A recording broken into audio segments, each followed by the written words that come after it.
আহলে হাদিস কারা?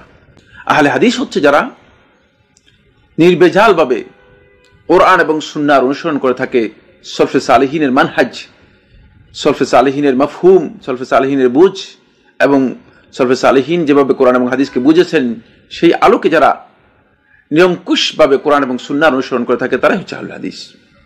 তাদেরকে যুগ যুগ ধরে আহলে হাদিস বলা হয়েছে।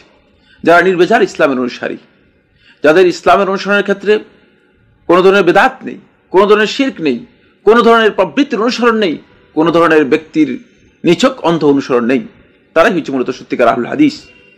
আর এই আহলে হাদিস যারা রয়েছে তারা যুগ যুগ ধরে ইসলামের সহি অনুসরণ করেছে, সহি দাওয়াত তারা দিয়ে আসছে, কোরআন এবং সুন্নাহর দিকে দাওয়াত দিয়ে এসেছে। তাই তাদের প্রশংসা যুগ যুগ ধরে সলফে সালেহিনের বক্তব্য থেকে পাওয়া গিয়েছে যারা সত্যিকার কোরআন এবং হাদিসের অনুসরণ করেছে তাদের কাছ থেকে। আহলে হাদিসরা কোন অবস্থাতেই মূলত এই মানহাজ থেকে বিচ্যুত হতে পারে না, কারণ তাদের মানহাজ বা কর্মনীতি ইসলামে একেবারে স্পষ্ট। তাদের কর্মনীতি হচ্ছে কোরআন এবং সুন্নাহর অনুসরণ করবে। রাসূলুল্লাহ সাল্লাল্লাহু আলাইহি ওয়াসাল্লাম দেখানো যে সুন্নাহ তরিকা রয়েছে সেই তরিকাকে তারা অনুসরণ করবে। রাসূলুল্লাহ সাল্লাল্লাহু আলাইহি ওয়াসাল্লাম যেখানে সুন্নাহর ক্ষেত্রে যেই তরিকা দেখিয়েছেন সেটার অনুসরণ না করে প্রবৃত্তির অনুসরণ করাকে তারা কখনো কোনোভাবেই গুরুত্ব দিয়ে থাকেন না, অনুসরণ করেন না।